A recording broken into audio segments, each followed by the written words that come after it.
सावन के महीने में सोमवार का महत्व क्या है, क्यों खास होता है सावन का सोमवार, ये बता रहे हैं पंडित शैलेंद्र पांडे। आखिर सावन के सोमवार की विधि विधान से भगवान शिव की पूजा करने से किन किन समस्याओं से मिलता है छुटकारा, आइए जानते हैं। भगवान शिव की पूजा के लिए और खास तौर से वैवाहिक जीवन के लिए सोमवार की पूजा की जाती है। अगर कुंडली में विवाह का योग ना हो या विवाह होने में अड़चन आ रही हो, आप स्त्री हो या आप पुरुष हो, तो सावन के सोमवार पर पूजा करिएगा। अगर कुंडली में आयु की या स्वास्थ्य की बाधा हो या मानसिक समस्या आपको परेशान करे, तब भी सावन के सोमवार की पूजा उत्तम होती है। सावन के सोमवार पर भगवान शिव की पूजा सर्वोत्तम मानी जाती है। करते क्या हैं, सावन के सोमवार पर मुख्य रूप से शिवलिंग की पूजा की जाती है और उस पर जल और बेलपत्र अर्पित किया जाता है। और सावन के सोमवार पर अधिक से अधिक भगवान शिव के मंत्र का जप किया जाता है और बहुत सारे लोग अपनी मनोकामनाओं को पूर्ण करने के लिए सावन के सोमवार का उपवास भी रखते हैं। सावन का शुभारंभ हो चुका है और धीरे धीरे कांवड़ यात्रा में शिव भक्तों की भीड़ भी बढ़ रही है। इसलिए जगह जगह के पुलिस और प्रशासन सतर्क है। कांवड़ियों के लिए खास इंतजाम किए जा रहे हैं। साथ ही सावन के पहले सोमवार को लेकर विशेष व्यवस्था की जा रही है ताकि किसी प्रकार की अनहोनी ना हो और शिव भक्तों को कोई परेशानी का सामना ना करना पड़े।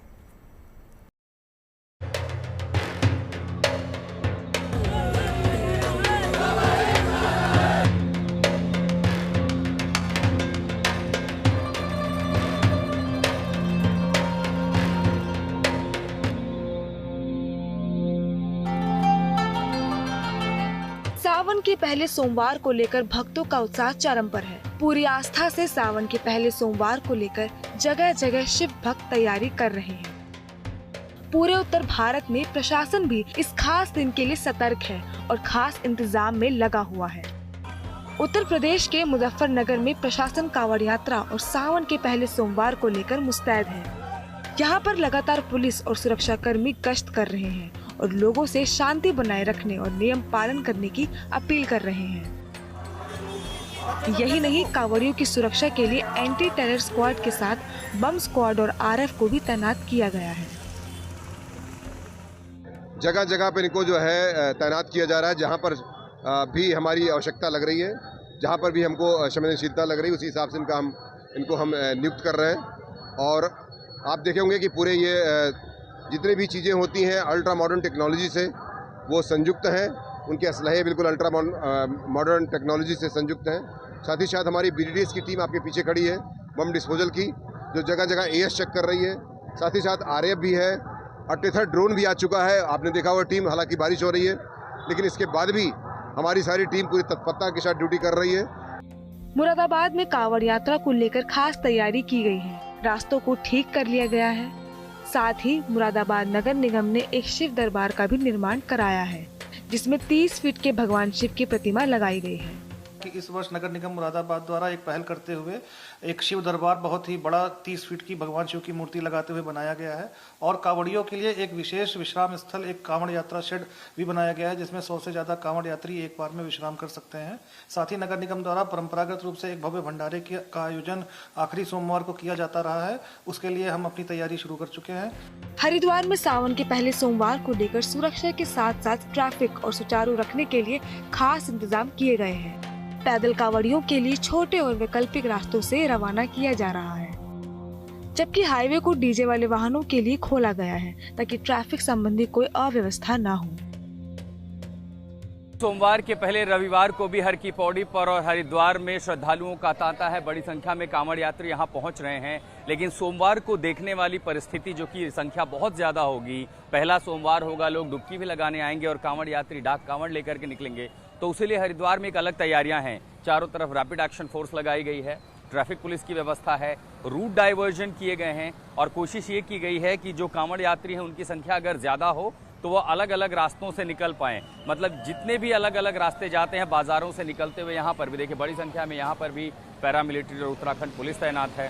सिर्फ राष्ट्रीय राजमार्ग नहीं बल्कि जो सर्विस मार्ग है अब उनको भी तैयार किया गया है, उनको भी खोल दिया गया है। नहर के साथ साथ जो ऑल्टरनेटिव रास्ते होते हैं उनकी तैयारी की गई है ताकि ज़्यादा से ज़्यादा कांवड़ यात्री जो जिनके पास छोटी कांवड़ है वो लेकर के स्मूथ निकल सकें, क्योंकि जब डाक कांवड़ आती है तो डीजे लेकर के बड़े बड़े वाद्य यंत्र लेकर के बड़ी बड़ी गाड़ियाँ आती हैं, तो जो राष्ट्रीय राजमार्ग है वो बाधित ना हो, क्योंकि ये एक लाइफ लाइन भी है जो दिल्ली को उत्तराखंड और आगे फिर चीन की सीमा तक जोड़ती है। तो कोशिश बड़ी चुनौती है कि इसको भी रखा जाए कि ये रास्ता भी सुचारू रूप से चलता रहे, ट्रैफिक भी बाधित ना हो।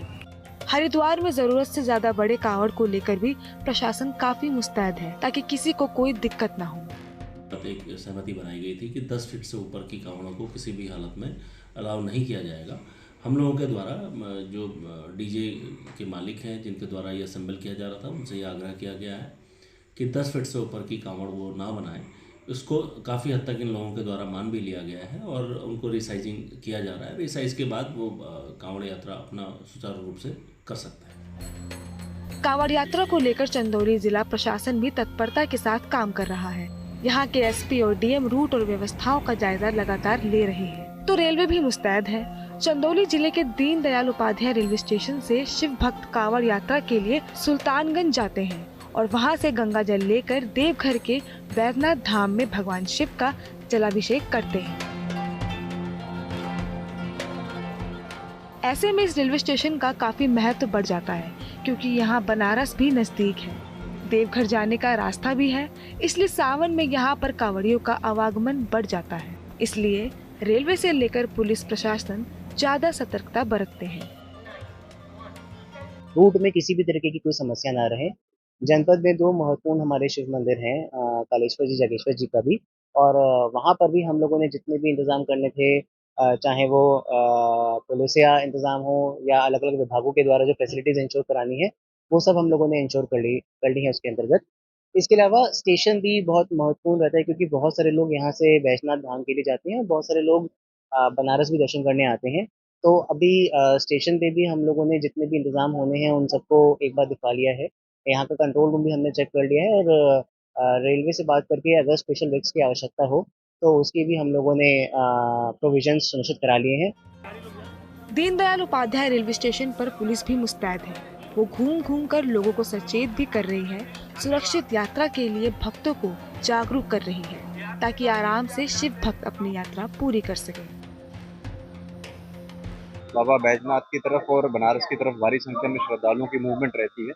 उनके लिए कहाँ होल्डिंग एरियाज होंगे, साथ में सीसीटीवी कैमराज, यहाँ पे जो कंट्रोल रूम है उसमें भी देखा गया क्या मूवमेंट लोगों की रहेगी और ये इंश्योर कराया जाएगा कि जो अगर भीड़ बढ़ती भी है तो एडिशनल ट्रेन लगवा के लोगों को सेफली यहाँ से अपने गंतव्य स्थल तक पहुँचाया जाएगा। साथ में जो जनपद स्तर की जो व्यवस्था है उसमें इंश्योर कराया जा रहा है जो सर्विस लेन्स है खासतौर पर हाईवे पे उस पर श्रद्धालुओं की मूवमेंट रहेगी और जो काम है संबंधित विभाग जैसे नेशनल हाईवे और NHAI और PWD उससे वार्ता कर ली गई है। जब इंटर डिपार्टमेंट कोऑर्डिनेशन बैठकें हुई है उसमें संबंधित विभाग वहाँ पे कोन्स की व्यवस्था, लाइट की व्यवस्था, कहाँ पे जो कुछ जो मूवमेंट रहेगी लोगों की उनको अगर रात में रुकना रहेगा तो कहाँ पे टेंट की व्यवस्था, तो सारी चीज़ों का निरीक्षण किया जा रहा है और इंश्योर कराया जाएगा कि सेफली जो त्योहार है वो संपन्न।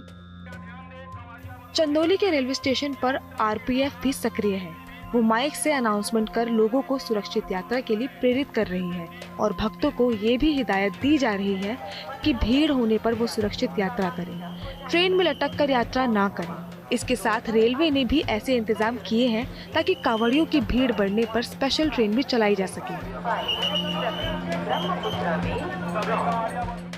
हरिद्वार से आशुतोष मिश्रा और चंदौली से उदय गुप्ता के साथ ब्यूरो रिपोर्ट, न्यूज़ टुडे।